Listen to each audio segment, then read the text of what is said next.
বুধবাৰে তিনিচুকীয়াৰ আয়ুক্তৰ প্ৰেক্ষাগৃহত এক গুৰুত্বপূৰ্ণ সভা অনুষ্ঠিত হয়।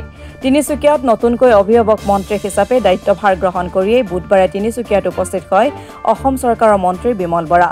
তিনিচুকীয়াৰ বিভিন্ন বিভাগৰ বিষয়ববীয়াসকল সমান্তৰালভাৱে বিভিন্ন দল সংগঠনৰ বিষয়ববীয়াসকলো উপস্থিত থাকে। সভাৰ আৰম্ভণিতে উপস্থিত সকলোৰে পৰিচয় লোৱা হয়। তাৰ পাছতে বিভিন্নজনে অভিভাৱক মন্ত্ৰীজনক অসমৰ পৰম্পৰাগত এখনি ফুলাম গামোচাৰে সম্বৰ্ধনা জনায়। এই সভাত তিনিচুকীয়াৰ বহুতো গুৰুত্বপূৰ্ণ বিষয় আলোচনা কৰা হয়।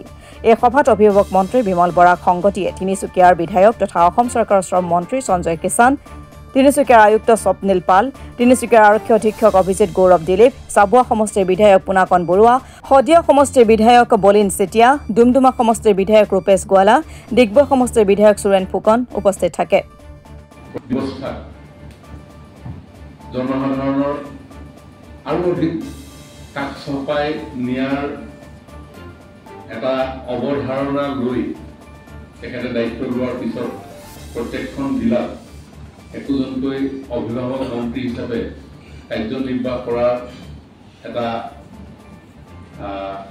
প্ৰক্ৰিয়া আৰম্ভ কৰিছিলে আৰু তাৰ ফলত যোৱা প্ৰায় 3টা বছৰে এই কিছুদিনৰ আগত সকলৰ সলনি কৰাৰ ভিত্তিত মোৰ 2খন জিলা পৰিল। এখন আগৰে আছিলে জিলা, এখন হ'ল চৰাই। বিভিন্ন সমস্যা আজি সমাধান কৰাৰ ক্ষেত্ৰত আপোনালোকে সম্পূৰ্ণভাৱে সহযোগিতা কৰিব আৰু তিনিচুকীয়া জিলাখন বিভিন্ন জাতি জনগোষ্ঠীৰে পৰিবেষ্টিত এখন জিলা। আমি বিভিন্ন জাতি জনগোষ্ঠীৰ বিভিন্ন সমস্যাৰ আজি লৈ পেলাই আমি ইয়াতে কাম কৰিবলগীয়া হয়। গতিকে মই বিমল বৰা ডাঙৰীয়াক নিশ্চয় আশা কৰিছোঁ তেওঁ সকলোকে লৈ পেলাই খুব সুন্দৰভাৱে আপোনালোক সকলোকে আগুৱাই লৈ যাব, মই তাকে আশা কৰিছোঁ। আৰু নিশ্চিতভাৱে আপোনালোকে গম পাইছে যে ইতিমধ্যে আমাৰ মাননীয় মুখ্যমন্ত্ৰী ডাঙৰীয়া আমাৰ ডিব্ৰুগড়ত এটা কাৰ্যালয় ইতিমধ্যে প্ৰতিষ্ঠা কৰিছে আৰু তাতো মাজে মাজে বহিব। গতিকে আপোনালোকৰ দুটা সুবিধা হ'ব, এটা বিমল বৰা ডাঙৰীয়াৰ জৰিয়তে আৰু মুখ্যমন্ত্ৰী ডাঙৰীয়া আপোনালোকে মাজে সময়ে ডিব্ৰুগড়তে পাবৰ কাৰণে আপোনালোকে সক্ষম হ'ব। গতিকে মই বিমল বৰা ডাঙৰীয়াকো অশেষ শুভেচ্ছা জ্ঞাপন কৰিছোঁ আৰু ইয়াত উপস্থিত সকলো আয়ুক্ত, আমাৰ আৰক্ষী অধীক্ষক, বিভিন্ন দায়িত্বত থকা মুৰব্বী বিষয়াসকল, আমাৰ চেয়াৰমেন, আমাৰ মিউনিচিপালিটিৰ চেয়াৰমেনসকল, সকলোকে মই শুভেচ্ছা জ্ঞাপন কৰিছোঁ। আগন্তুক দিনত আমি এটা পৰিয়ালৰ দৰে আৰু এতিয়া নিজৰ যেতিয়া কাউন্সেলিং তাৰ পিছতে আমি ফাৰ্ষ্ট বেচ ইয়াত পাই যাম স্যাৰ MBBS ষ্টুডেণ্টছ আৰু তাতে অলৰেডি ষ্টেট গভৰ্ণমেণ্টে যিমান ডক্টৰ পোষ্ট আছিলে ডক্টৰ নিযুক্তি হৈ গ'ল স্যাৰ। তাতে ফুল প্লেজৰ এটা চিষ্টেম এতিয়াও ফুল্লি ইকুইলিব্ৰিয়াম ষ্টেটত যোৱা নাই স্যাৰ। তো আমি ট্ৰাই কৰি আছোঁ কি যিমান সোনকালে গোটেই চিষ্টেমটো তাতে আৰম্ভ কৰাৰ স্যাৰ। বাট ডে বাই ডে স্যাৰ প্ৰগ্ৰেছ ভাল হৈছে স্যাৰ।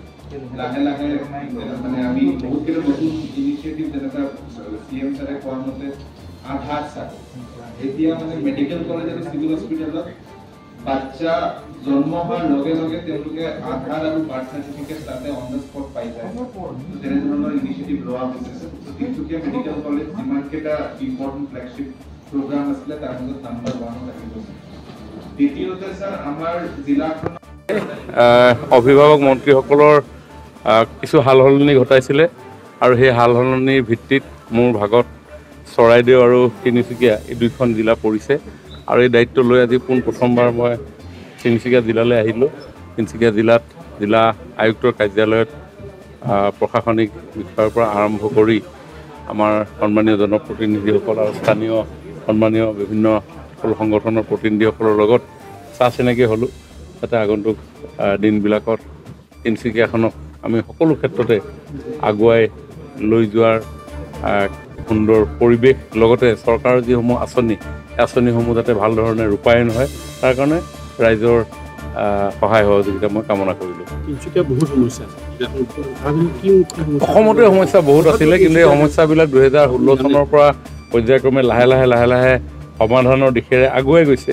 কাৰণ আপুনি যদি কম্পেয়াৰ কৰে আফটাৰ ইণ্ডিপেণ্ডেঞ্চ 1947 অসমৰ ৰাস্তা ঘাট, যোগাযোগ, শিক্ষা, স্বাস্থ্য এই গোটেই ইনফ্ৰাষ্ট্ৰাকচাৰেল যিবিলাক ডেভেলপমেণ্ট একেবাৰে তথৈবচ আছিল কিন্তু মোদী ডাঙৰীয়াই 14 চনত দায়িত্ব লোৱাৰ পিছত অসমত ভাৰতীয় জনতা পাৰ্টী চৰকাৰ 16 চনত অহাৰ পিছত যেনেধৰণে গ্ৰোথ আৰম্ভ হৈছে গাঁৱতে হওক চাহ বাগিচাতে হওক চৰ চাপৰিৰ পৰা পাহাৰলৈকে সকলো ক্ষেত্ৰত এই ডেভেলপমেণ্টে নিশ্চয় মই ভাবোঁ 3 কোটি 30 লাখ জনসাধাৰণ থকা অসমৰ জনসাধাৰণৰ এই সমস্যাবিলাক আমি এড্ৰেছ কৰিবৰ কাৰণে সক্ষম হৈছোঁ আৰু নিয়াৰ ফিউচাৰ এই গতিৰে যদি আমি আগুৱাই গৈ থাকোঁ নিশ্চয় তিনিচুকীয়াৰ যিবিলাক সমস্যা আছে সমস্যাবিলাক সমাধানৰ দিশে আগবাঢ়িব